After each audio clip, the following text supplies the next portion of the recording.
Before diving into today's episode, a moment of mindfulness. If you're driving or in movement, feel free to skip ahead to today's episode. Take a deep breath in.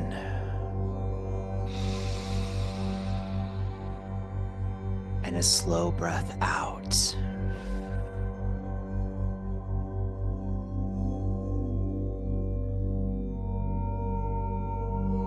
Finding a comfortable space.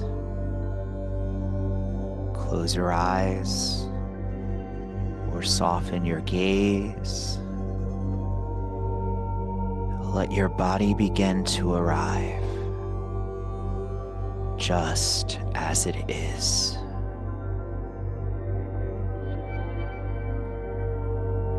Let's begin in the space between doing and being.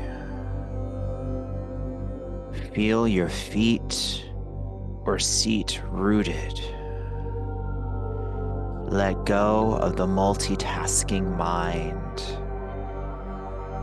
Let go of the inbox, the list, the noise.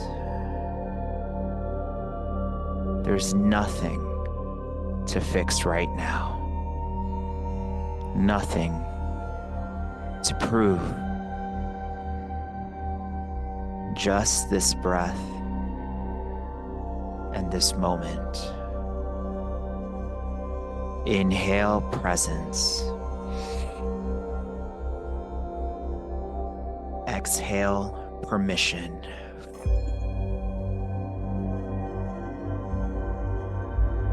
Give yourself permission to be here fully. Power is not speed. Power is intention.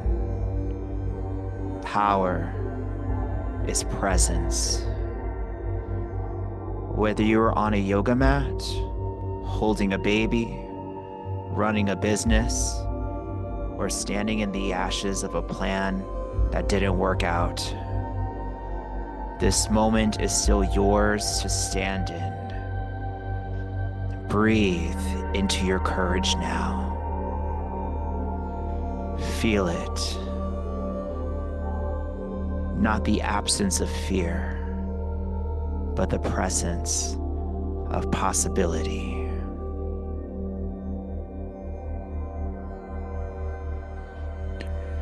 As you breathe, notice what feels true in your body right now. What part of you is asking to be witnessed? You are not a highlight reel. You are the full reel. Messy, magnificent, mid-process. When you share from this place, raw, real, in progress, you give others permission to do the same. You're not here to hide. You're here to act out the things, to live out loud, to lead by example. Now, place one hand over your heart and one over your belly. Feel your breath move between them. Notice the rise, the fall, and in your mind repeat, I do, I can, I am. One more time. I do, I can, I am. This is not about balance. This is about finding your pockets, your rhythm, your truth. In these final moments, Let's breathe in 3 affirmations together. Inhale, I am here. Exhale, I am whole.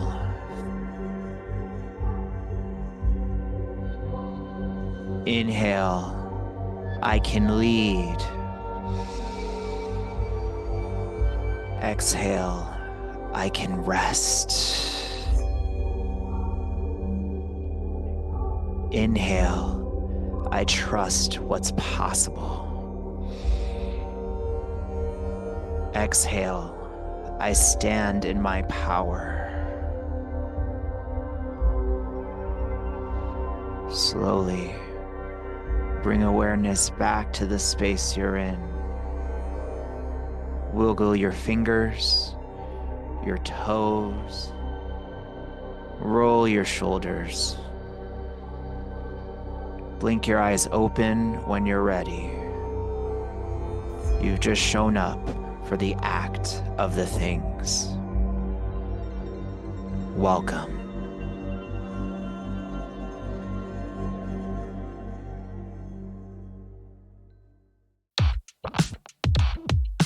Hello, hello, hello, pod stars. Today's episode is all about power, presence, and leading with bold authenticity. My guest is Bethany Lyons, founder and CEO of Lyons Den Power Yoga and Lyons Den Digital. She's a trailblazer in the yoga and fitness world, a powerhouse teacher, a community builder, and a mom navigating business and motherhood with gritty grace. In this conversation, Bethany gets real about building her brand from a broken down brothel to a packed studio, pivoting in the face of a fire and a pandemic, and what it really looks like to integrate your life, your leadership, and your love for yoga. We talk about what it means to showcase the act of the things, to live your practice off the mat, in the mess, and in full expression. Bethany reminds us that yoga isn't just poses. It's how we rise, how we respond, and how we show up when the world doesn't go according to plan. Whether you're a yoga teacher, entrepreneur, or someone just trying to do the next right thing, this episode will light a fire in you. Today on Yoga Pod 108.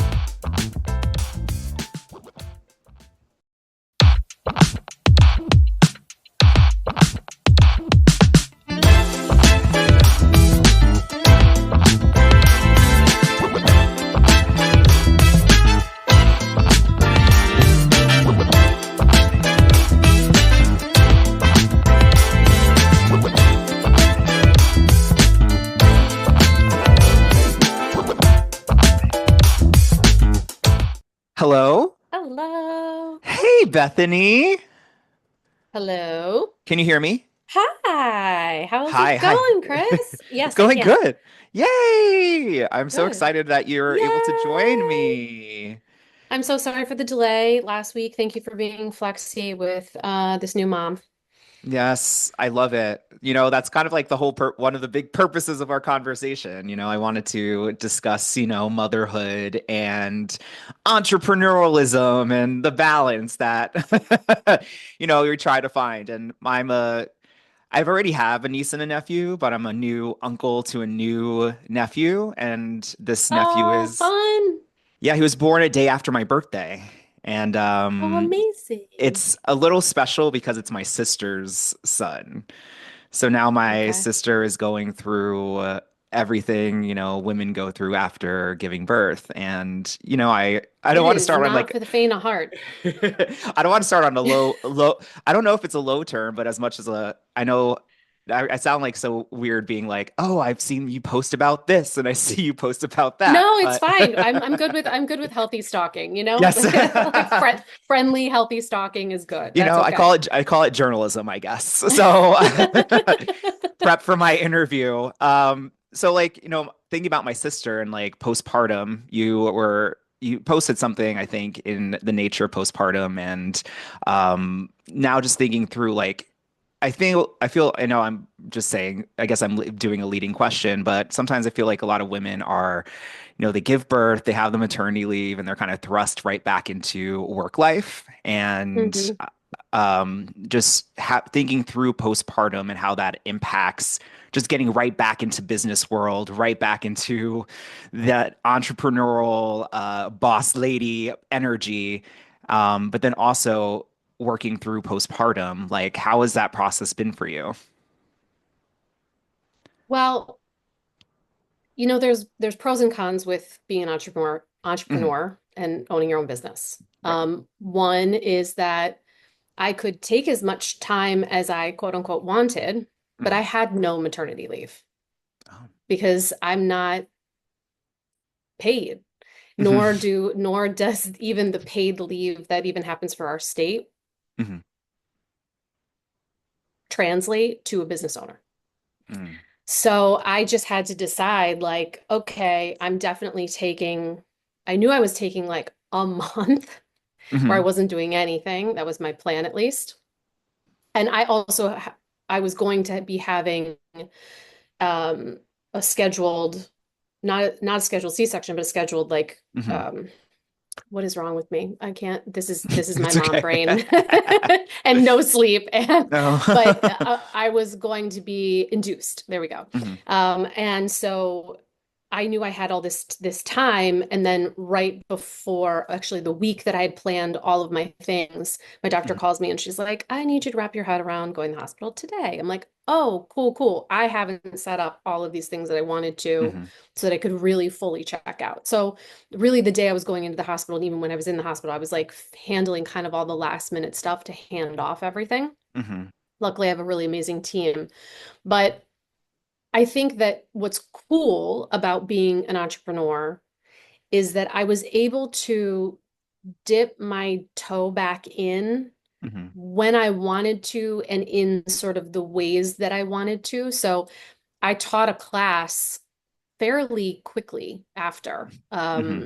I mean, it was like maybe a month later. I don't remember exactly. And I was like, "Hey, this isn't a lie on the schedule, but like I'm not back, but I am Hmm. teaching this one class, and I'm going to see how it feels." Hmm. And that kind of thing, which I thought was great. Um, Running a business and having a baby is really, really freaking hard. Hmm. It's just hard. I'm a business owner on my own. Hmm. I have obviously a team and all of that, but like all the things that you don't plan on, and like the random stuff that comes from the government, and then like how business is going, and all the Hmm. timing of that is all just on me. And Yeah. I don't think there is really balance per se. I think there's just Hmm. kind of finding your pockets and things that work for you, or I'm trying to find what works for Hmm. me. I'm still very much in that dance. Like Mm. I have always been I'm very scheduled publicly. So then I don't like to be scheduled the rest of the time. And now I have to be scheduled all the time because Uh-huh. if I'm not scheduled and I don't have things scheduled, then I have no freedom at Hmm. all. And I have to like pre-plan everything. So it's a very different, it's been a really big shift for me in that. And I also, when I'm working, I want Hmm. to be working. And when I'm with Atlas, who is my son, I want to Hmm. be with him. I Happy birthday. loathe, Happy hate, belated despise. birthday to Atlas. Oh yeah, yeah. Yeah, he just turned one. Hmm. Um, I like loathe, hate, despise um multitasking him Hmm. in any way, shape, or form. Like I don't want to be like, oh, I need to entertain you so that I can like send these emails. It's a horrible experience for everybody, for me, for him, probably and my work. Hmm. So I think finding this like it's been interesting. I've So, been like, if you're asking me like, how's it going? Like some days I'd be like crushing it. And then other days I'm yeah. like, horribly. I'm failing miserably. Yeah. But I think it's good as a new mom to know that nothing is permanent. Like if you're Hmm. having a really bad day, you're having a really bad moment, you're on the street and your kid's screaming and you're crying and you don't, you're like, what am I doing? What have I done with my life? This too shall pass. And it's a moment in time. Yeah.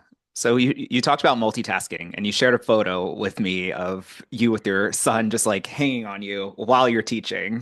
What was that? What happened in that photo? What was going on? So It I seems like was multitasking in It action. was. It was yes, but that was like very purposeful Okay. multitasking. Meaning I wanted him to be there and I wanted Mhm. him to be a part of the class. Yeah. So I've been teaching at Bryant Park, the like Bryant Park yoga where they do yoga on the lawn. It's like 1,000 people. I've been doing this for over a decade. Yeah. We usually teach at least once or twice a year.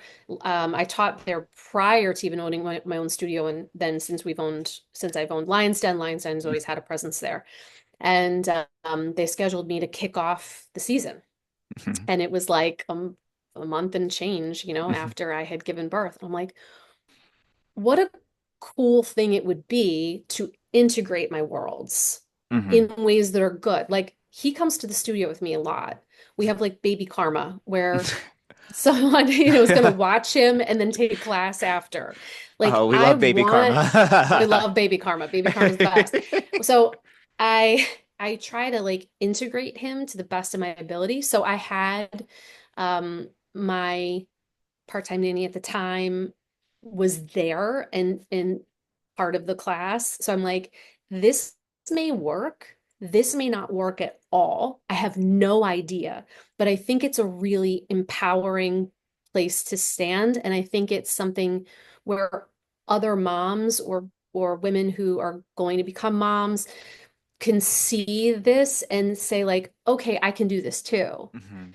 Because here it is in action. I'm much more about the showcasing the act Mhm. of the thing versus the words of Yeah. the thing. It's a powerful So I image, you thought it know? was cool. Yeah, I Yeah. thought it was cool and it did what I wanted it to do. And he was cool for about I don't know, 40 minutes of it, Oh, which was okay. really, and it was so That's a cool. lot. He's just like, right, exact. Well, I mean, he was like limelight. Oh, Yeah. he's definitely my son. And then, then he started getting a little squirmy and then I just passed him off. And and that's just and at times when he was like, whatever, making Mhm. noise, then you make it a part of the practice and a part of the class, just like if you're teaching and you go to sit in Shavasana and then Mhm. immediately a jackhammer starts, like you gotta Yeah. acknowledge it.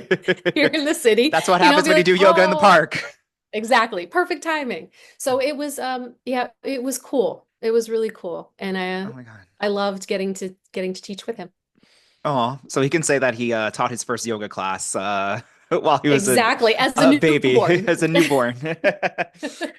Um, Exactly. you just said like you were teaching thousands of people. That is so like cool and interesting. What goes through your, and you said you have so much experience already. And I'm pretty sure there's like, is it different teaching to 1,000 as opposed to teaching a small class or what are the Yes and no. differences? Okay. Okay, so yes and no. I've taught to some fairly big classes in Central Park. I've taught in Times Square. I've taught on the Intrepid in Bryant Park. All of these classes are like big, large scale events, but it's always teaching to Mm, one student to teach to all students. Like mm, I'm never, if there's 8 students in the room, I'm not looking at all 8 students as a blob. I'm looking at, just you, Chris. And hmm then I'm looking at like just Nicole. And then I'm looking at, like I'm like going hmm around the room and going, okay, there's Karen, there's Emily, there's, like, Right. and so I as long as that's the mindset, then the teaching is going to come through. Now, the expression in a giant scale event, I'm going to be like really my fullest expression. Yeah.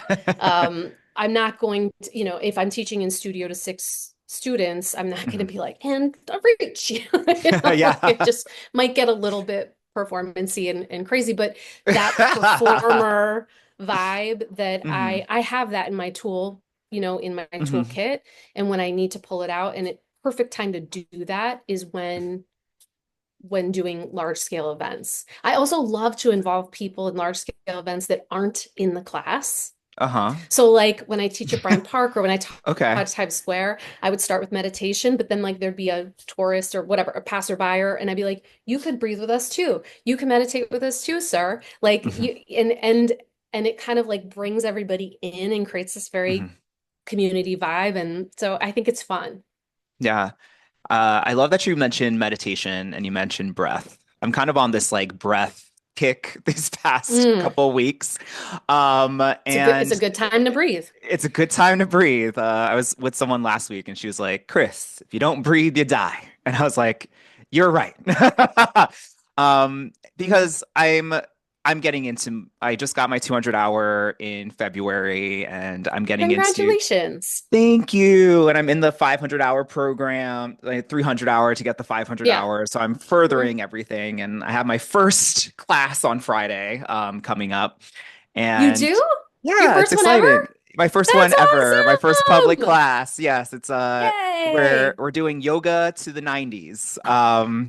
Which is Fantastic. And you got a theme too. yes. Fantastic.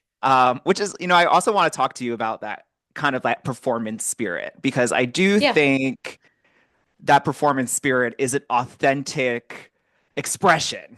Like I will go up Hmm.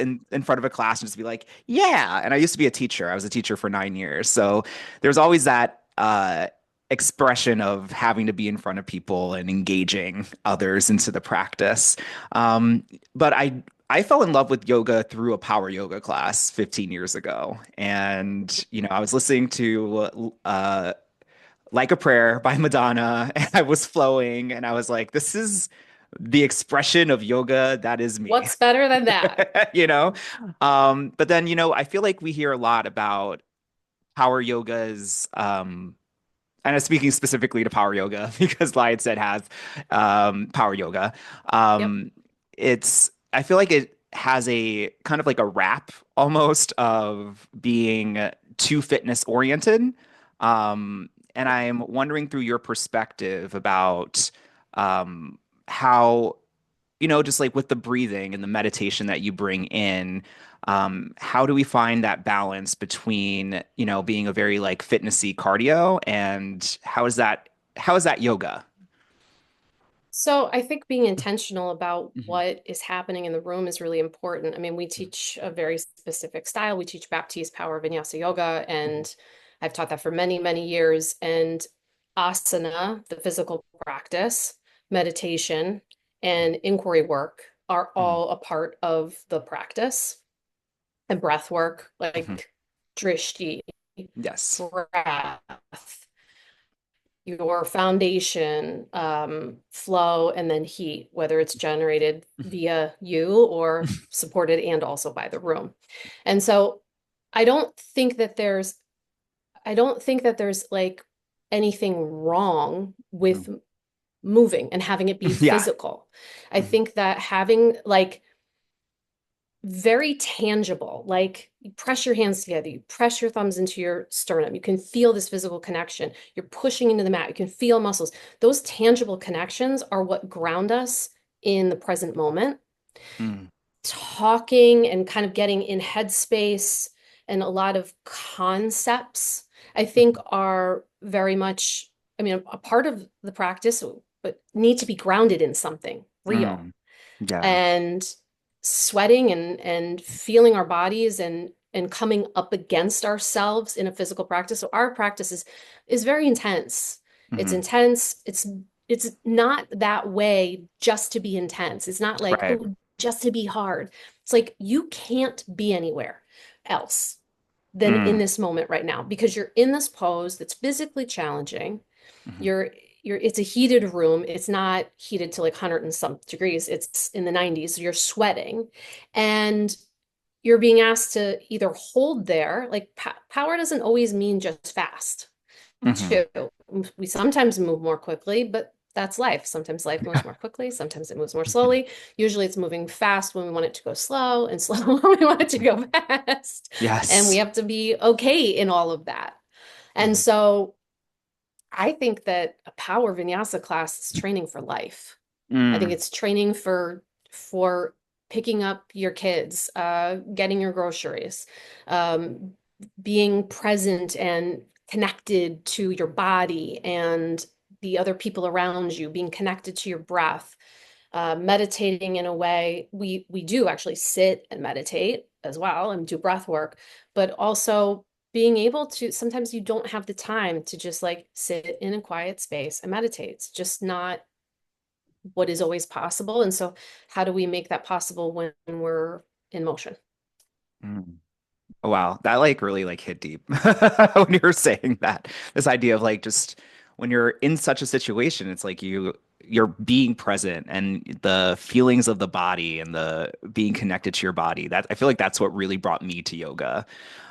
Just being able to be like, wow, that's my arm and that's my hand. And, I was feeling my fingers today and Right. feeling my toes when it pressed against Yeah, it's something. amazing. I mean, all you have to do is like put your attention on something and then you feel it in a totally different way. It's like your breath. You were saying breath work earlier. I mean, thank God we breathe 24/7 without having to think about it. But it's also a tool that's available free of charge 24/7 that we can use in a different way. So we can come out of this like breathing and like, Mhm. okay, pause, take a deep breath in, take a deep breath out. And all of a sudden, the mind can clear, a choice can be made that would not have been made without that breath.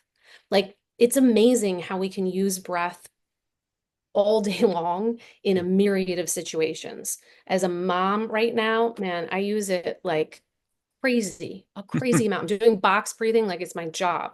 Like I'm that's what the Navy SEALs use. Yes, And I I'm like know. okay, fine. I this is like when I'm not regulated. Hmm. I'm not used to not being regulated. I'm very like I've been Hmm. fairly regulated person through these Right. practices for a very, very long time.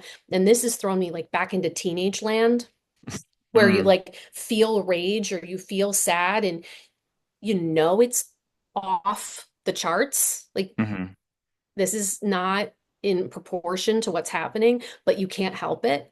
Hmm. That's the hormones and the Yeah. postpartum and all the things. And so just riding that wave and going, okay, this is going to pass. But like, I am very rageful right now about the diapers being put in the drawer the wrong way, or I got the wrong kind of bagel, like something really dumb usually. Uh-huh.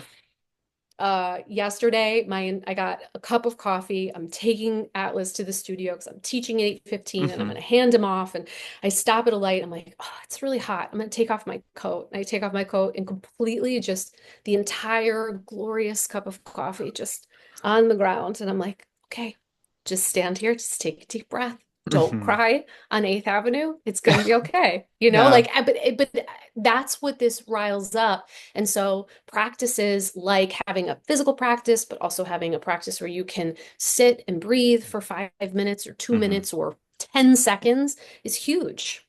Right. And I was speaking to a few people and what came up in one of my 300-hour sessions, we were sitting down and our teacher was just like, all right, it's time to, we were at home on our screens. It's a hybrid, Yeah. which I do want to chat with you about your digital yoga. Um, so, but here's the story. So we're sitting there and then she's just like, all right, everyone's time to meditate. And then everyone was just like, oh, I need some time to get myself ready and like da da da da, right? And the one of the big purposes was it's like you can get into a meditative state whenever. If you're not being able to take your yoga off the mat, off out of a studio and experience it in line at the grocery store or being able to use your car, you're not really using your yoga in your daily life or your daily practice. So just hearing you speak of on those terms, like, yeah, like in the car, coffee spills, everything's going on. When you sit and you connect to that breath, that's yoga. Well, that's when it matters. Yeah. Like Hmm. who can like I mean, then we all would just have to live in like little pods in the yoga studio. Like if you Right. can't take your practice off the mat, then what are we doing? Hmm. Like it's just like we're just spinning our wheels and wasting our time. It doesn't make any sense at all. I think that the yoga mat is like a little microcosm Hmm. of our lives. And Hmm. so when we're told to be still, or we're challenged, or we have an injury, or we don't feel like being there, but we're there, or we thought it was going to be one way and it's different, or we show up for one teacher and it's a different, and like all of those things all happen in life. Hmm. just in a different way. And so it's a little like sandbox in which Hmm. to play with, okay, I'm being confronted with something interesting. Not like judging it, making ourselves like wrong or right or whatever, going, okay, do I want to be engaging with this like this? Do I want to redirect my attention? There's a practitioner next to me who's breathing in a way I can make that is bothering me. Am I going to make this entire hour about being annoyed about this thing, or can I redirect my, all of those, like all that stuff. That's the stuff of life. Hmm. So, I mean, if we're not taking it off the mat, then we might as well just Not sit on there. No, practice. not practice. I mean, what's the It's called point? practice. You should be practicing. Exactly. Um, so I want to get into, we were talking about a lot of yogic philosophy, and I know that you, I just feel like honored speaking to someone who's been a master soul Oh, cycle founder instructor. It's like, it's so great to share this space with you. How do we go thanks, from soul Chris. cycle? No problem. Gratitude. How do we go from the space of soul cycle to starting the yoga studio and getting involved in that? Okay, so I was a dancer before anything else. I was Okay. like a classically trained ballet dancer. Hmm. I got into yoga before spinning for sure, Got before it. anything to do with Hmm. with that. When I was in college, and I started Hmm. teaching fairly soon after that, and didn't didn't realize how like kind of cool that was. Didn't realize how I got to do like a one-on-one training with a studio owner at the time. She asked me if I wanted to. It was amazing. I learned like Shark Tank style. She would just throw me at the front of the room and give Yeah. me live feedback. Like I didn't know this wasn't normal, and I thought it was really, really amazing, and I just loved it. So I was teaching yoga from 2001 to Hmm. somewhere around there. Like, Yeah. shh. Yeah, exactly. Yeah. So I started teaching somewhere around then, and I was teaching yoga for many Mhm. years. And then I moved out to LA at a certain point, and I started teaching at the studio that had yoga and spin. And they're like, "Oh, Hmm. you like know a beat because I came Hmm. from a dance background. Right. You should also teach spin. We'll teach you how to." And I was like, "All right, well, like, what else am I Hmm. doing right now?" So I learned how to teach spin. Then when I moved back to the East Coast, Hmm. I taught for Crunch for a very long time. I was a Hmm. regional manager at Crunch and love the Crunch family and love the No Hmm. Judgments place and all the Yes. people there. They're amazing. It's a tremendous like Crunch family I came from. Hmm. And so I was teaching there, but I didn't teach like Johnny G style. I just Hmm. like kind of took yoga Hmm. with a really kick-ass soundtrack and put Yeah. it on a bike. And so I Hmm. would bring in all the philosophy of yoga, like the sthira, the sukha, like I Hmm. would be like doing that on the bike. And then Seoul was opening and I was headhunted by Oh. the owners. I was one of the first three people that was hired to teach there. They were like, "You're doing what we want to be doing." Hmm. Originally, it was like candlelit. They were thinking like yoga on a bike. This was Hmm. before it kind of got rebranded as like a cardio part. I mean, it Right. was that, but they were like trying to figure out how to say this. And at the time, it was Julie and Elizabeth, Hmm. who ended up being the owners long term. Ruth was also there at the time, who Hmm. then ended up going to Flywheel. Whatever, love everybody. Right. And they were like, "We're opening the studio and we're interested Hmm. in having you teach." I'm like, "Who are you? This is so weird." And Right. they were like, "This is what we'd love for you to do." So I ended up going over there and being a part of the opening. And then I was there Hmm. for 11 years. I learned Hmm. so much through Hmm. that process. I always loved soul and I loved that expression. It was kind of a Hmm. place for me to perform. Hmm. And I got to learn. I mean, when we started there, they had, one IKEA desk and we're changing all of the shoe cages they originally Hmm. had on their own. And they all had Right. kids. Anybody who worked front desk also watched the kids. Like I got to see a business start from nothing. And Hmm. the communication of getting word out and I mean, obviously that Right. that kicked it. So anyway, I was with them, and at the same time, I was regional manager for Crunch, and I was also whatever. And I I was never able in the city to find a studio that I felt was like it Hmm. for me. Like it just Right. like I would like a teacher or I would love the place, but it wasn't really the style or whatever. I just Hmm. couldn't find what we really do here Hmm. or it done really well consistently. And for a long time I had it like I'm not like I had it like I wasn't yogic enough. Like Mm. I drink black coffee in the morning. I don't Yeah. have lemon water. Yeah. It's just not me. Yeah. And I had it like, oh, who am I to do this? Hmm. And then I started being like, who am I not to do this?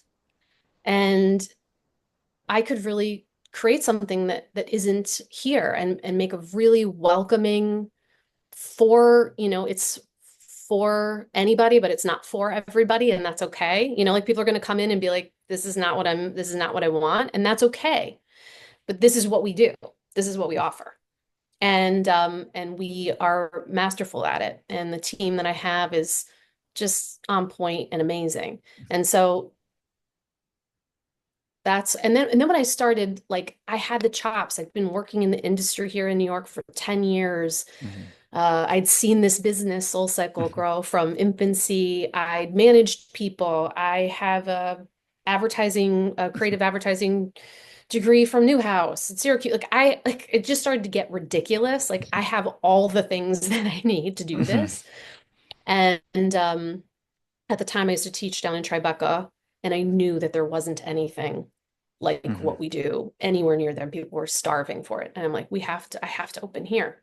I Hmm. remember going to the first commercial broker. I knew nothing about commercial real estate. I didn't know there aren't any rules. I knew nothing. Yeah. And there's just no rules. There's just none. You make them up and they make them up. And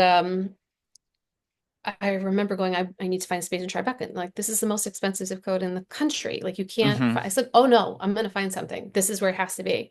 And we Yeah. ended up finding this like really broken down building at the time. It had been shut down because it was a brothel. Like, Oh. not a brothel like 50 years ago, like 10, like not too Yeah. long ago. Okay. And Okay. I'm The like, space got some okay, well, character. It's got some exactly. energy in This there. space has got some like, yeah, This is New York. exactly. This room can take whatever you have to give it, you know? Yeah. And yeah, and so I opened the third floor on Church Street. It's like 40 mats that we really packed in. We had no showers to start. Then we had like Mm. one prefabricated shower. Then we got real shower. Like we grew very Yeah. organically. When we had a line out the door and like an Mhm. iPad and had to like check people in down the hallway, then we expanded and it's kind of gone from there. So I was very much yoga before Mhm. ever being Right. soul, and I didn't teach anything to do with dance for a very long time because I kind of had them as like separate entities in my Mhm. world. Um, yeah. Yeah. So there's a lot to unpack from what you just said.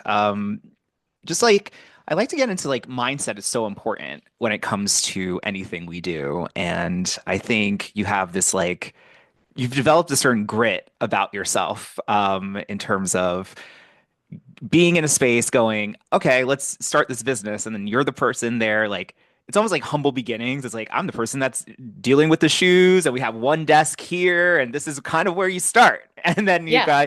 And then you like are with it, and then it becomes this bigger thing. Like, you're going around and you're going, that ugly ass building, that's gonna be our Exactly. place. You know, it starts with Exactly. one shower and whatnot. And then you also talk about this expansion. And I know you went on online, you were talking about having to close one of the studios. And Hmm. I wonder, it's like this term of grit and not giving up despite, setbacks or whatever. How did you develop that? Uh, I Because you are think gritty. Let's through put it there. I think I am. I'm good in a crisis, and I've learned that about myself through having them. I mean, it's just it's been very much a learned and lived in thing. I I'm always looking for solutions, Mhm. and I always want to be authentic gets thrown around a lot, and I don't want to like Right. just I want to be honest, just like real about things. I don't I Hmm. you know, I in a real way. Like Hmm. not as a buzzword or a Hmm. soundbite, but I do like to actually really share what's happening. So I think that, and I think there's a difference between like sharing in a way that is empowering and sharing in a way where you're letting people in, but not getting people in the mess of everything. It's the Hmm. same with teaching. Like I Hmm. share all the time from my life, but people don't know the details. Hmm. Like they don't know what I'm taught. Like I went through a divorce. Hmm. Many years ago, and it was very public within my studio, etc. Hmm. And I'd been talking about it for years. Just people had Hmm. no idea what I was, I'm like Hmm. thematically talking about Hmm. whatever, I think we have to use whatever's happening with us to generate and create in a way that lands. And then people, they don't know why it lands. It's because you're actually speaking from your own experience and truth. Hmm. So I went through that. We had a fire in the studio 1 month before COVID shut down. Wow. So the studio at Tribeca, there was a fire, spontaneous combustion. I kid you not. Rags lit themselves on fire above our studio, and the whole studio was, I mean, Oh my God. it was aggressive. It was horrific. So we had to, and it was the last weekend of my 300 hour that I was Uh-huh. running. Uh-huh. Crazy. And I didn't have time to even mourn it or I remember my studio manager, Zach, called me. He's like, I'm on my way there. And then he got there and he opened the door and he just was super emotional. And I said, Hmm. Zach, we will be upset about this later, but right now I just need to tell me what you see. Hmm. I just need you to communicate like what is happening? What is the situation? What do we need to Hmm. do? Okay, now we need to find a solution. And then Hmm. later we can like, Hmm. go cry and Right. hug each other. But right now we need solutions. So we had that. And then when obviously COVID hit and this is just, it was sort of like the fire was dress rehearsal. We're like, okay, next Hmm. crisis. What are we doing? We need to Right. pivot to digital within 24 hours. Like that's what we need to do. I like to I don't know where that comes from. Right. But I hate staying in a state of complaint Hmm. or feeling like I have no choice. And Mm. so I think having this is happening, not this is happening to me, Mm. or this is happening. It's my preference or it's not my preference, or it really sucks. Like, Right. wow, does this suck? But it's what's happening. So with what's happening, now what do I want to do with it? So Hmm. when we came back after I had to close Tribeca during the pandemic, Chelsea we kept. We started a digital platform, and then as things were coming back, actually my landlord from Tribeca, we still had a great relationship. Um, Contacted me and had this space in Bryant Park. And I was like, I think that, this would work. I used to run a crunch over there. I knew the neighborhood. I'm like, all right, people are coming back to office. Amazon's reopening. Hmm. There's financial people there. We won't do well on the weekends there, but that's Hmm. okay because I can use it for trainings. We can do, Hmm. but weekday we'll be able to the studio does not even need to crush. It Hmm. just needs to do okay for this to make sense for us. Hmm. So I was really excited to be in the space of expansion versus like digging out of a hole again. Right. And I mean, it just epically failed. Okay. It did. It Uh-huh. never got legs. Like what I thought was happening in that space and in that area is not, or not to the degree.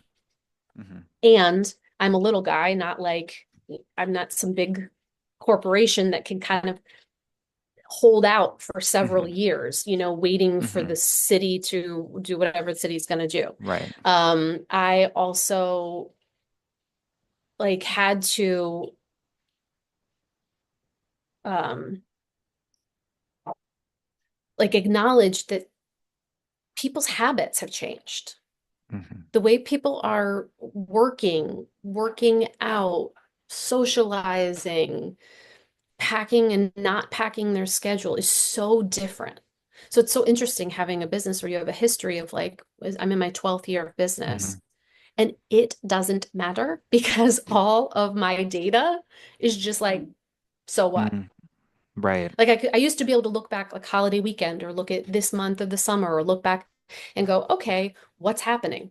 Every year since the reopening after the pandemic has been completely different. Hmm. So I'm not bored. I'll say that. And you have a baby, But so it's all. wow. Yeah, exactly. And then in the mid, right. And then in the middle of all this, yeah, I had a newborn. But that wasn't, that wasn't why it didn't work. It it's just we weren't in the right space. And I never opened a lion's Mhm. den in not a neighborhood. Mhm. This is much more like a business area, like, Yeah. Midtown. We were like, well, like we're gonna make Midtown cool. And Okay. And and Midtown said, "No thanks." yeah, it just didn't work. And so because I've always been very, I Mhm. mean, when I went when we went through that divorce, when Mhm. we went through the pandemic, when we got money from Barstool, we were one of the people who like got money from them. Like all of it, I've always, again, in an appropriate way, Mhm. shared Right. and been like, hey, here's what's happening, Mhm. and here's what we're doing, and it's going to be okay because of this. Or Right. here's what's happening, and if you want us to be around, we need help. And this is how Right. you could help us. Um, and like this was the same. Like we did this big launch. We like shot a music video to uh to Yeah. market the opening of the Yes. studio. It was so fun because Uh-huh. it was 54 West 39th, and I was like, oh, Mhm. Studio 54, like vibes. We did Oh this whole thing. It yeah. was fantastic. Okay. So fun. And I'm like, I'm not gonna come back in with this big splash and then just like slink away, like you can't Mhm. see us, we left. Right. Like, let's just call a spade a spade. And I Mhm. think that when you do that as a business owner and as a teacher, then it gives permission for other business owners or soon to be entrepreneurs or looking to be, and students and just people, human beings. It gives them permission to also recognize that it's not just always a highlight reel. Mhm. It's not, and it doesn't have to be like so sad and so dramatic. It's just like, hey, this is what's happening. Sucks. Mhm. And that's what's happening. So we're closing, and this is what's going on. But I think that when you share real stuff, it gives other people permission to share real stuff or feel like they're not alone. Mhm. Yeah, and I just want to say that you've definitely inspired. Yeah, that post inspired me. Inspired me Hmm, enough to be like, I need to hear more about your life and hmm, how this is one of the purposes for Yoga Pod 108. It's to meet all these amazing yoga entrepreneurs and practitioners who've gone through like a lot and have been able to rise strong, as Brene Brown would say in her Rising hmm. Strong book. But I like that concept of the highlight reel because we always see the success being, yes, I went through hard times and now here I am, but to be able to stop midpoint and be like, guess what? Something didn't happen for me. And this is what happens. And just to be resilient and be like, but we're being flexible and we're moving forward. And Right. thank you. I mean, And it's one thing asking to for the go, yeah, community. Yeah. And asking for yeah, community to join in. I was speaking with someone last week about community and how like humbling sometimes it is as a leader and as a owner to be like, I need your help.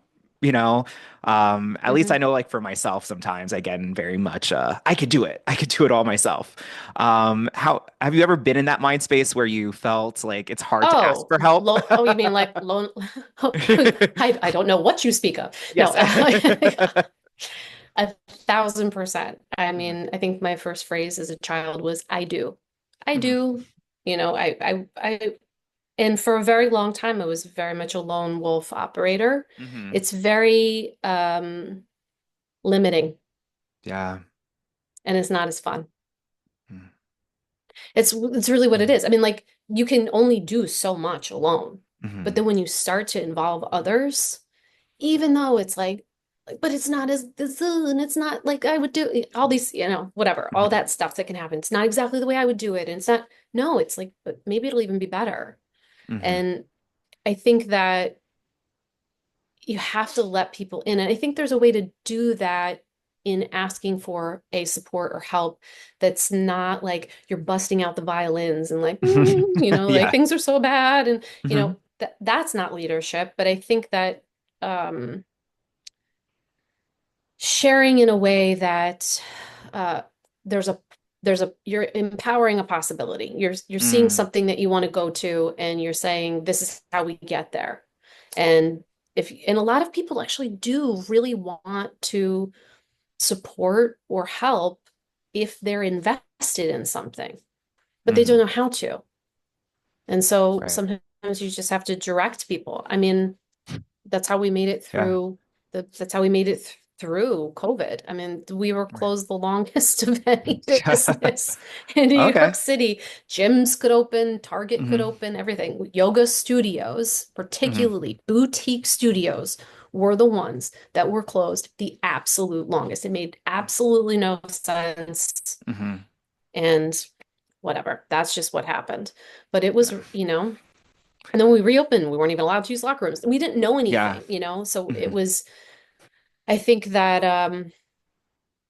going for, I always like to go for what's possible. I'm a Hmm. solutions girl. I hate Yeah. being in complaint. Yes. When That's someone what brings me I, a problem, I'm like, great. what are we What are gonna we do? doing about it? What Yes. are we gonna do about it?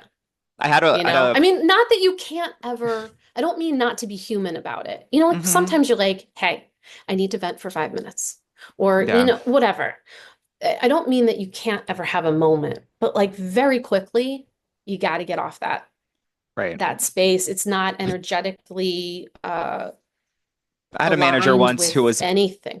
yeah, I had a manager once who was just like, oh, you two are having a problem in the work environment. Both of you take 24 hours, come back tomorrow and figure it out.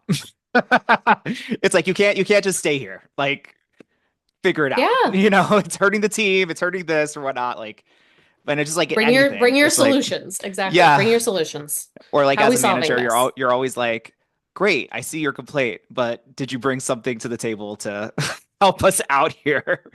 Or is it just a complaint? I get that. Yeah. So we're winding down our time together. It's been a great conversation. And I do want to hit on the digital aspect because Mm. as we are moving, it almost seems like yoga is this like ancient practice. And I feel like when we get into the digital space, a lot of studios are still trying to figure it out in terms of how to manage hybrid, how to manage live streams. Do we live stream? Do we do Zoom classes where we're watching people in their practice? Like, how do we price this? How do we do all those things? And this is not this that could be a whole like seminar that Oh, can for get sure. paid for and whatnot. And I'm pretty sure this sprung Lions Den Digital sprung out of COVID and Hmm. necessity. So how have you been able to navigate the digital space, and what kind of consumer have you learned is makes a good digital person? So we transitioned to being online within 24 hours with COVID. Hmm. We closed down on a Sunday. On Monday, I was like, I'm teaching at 5 o'clock every day. Hmm. That's just what we're doing. I'm calling it happy hour. And everybody no one knew what to do. Hmm. And so I wanted to give just like, there's not even an option. This is what we do. It's 5 o'clock every day. Hmm. And for the first 6 months, 7 months, something like that, anybody could join and you could join for free, Hmm. or you could click $3, you could click $50, you could click Hmm. $500, and we have people do all of those things. Hmm. Um, we amassed a very large audience during that time. Hmm. Um, I felt uniquely prepared Hmm. because I can walk and talk and chew gum on camera. Right. And I had that aspect. Hmm. So I could really engage. I wasn't like, oh God, there's a camera. What do I do? Yeah. I just, that was, I felt very blessed, very Hmm. grateful that I had that. So we would have like 500, 600 people in classes during that Mm. time. I mean, just pages on Zoom. But then we're like, okay, but we want to add music in. We want to add Yeah. in, we want it to be a better quality. So first we did all this stuff to hack Zoom to make the music better. I didn't Yeah. want to like send playlists, all this stuff.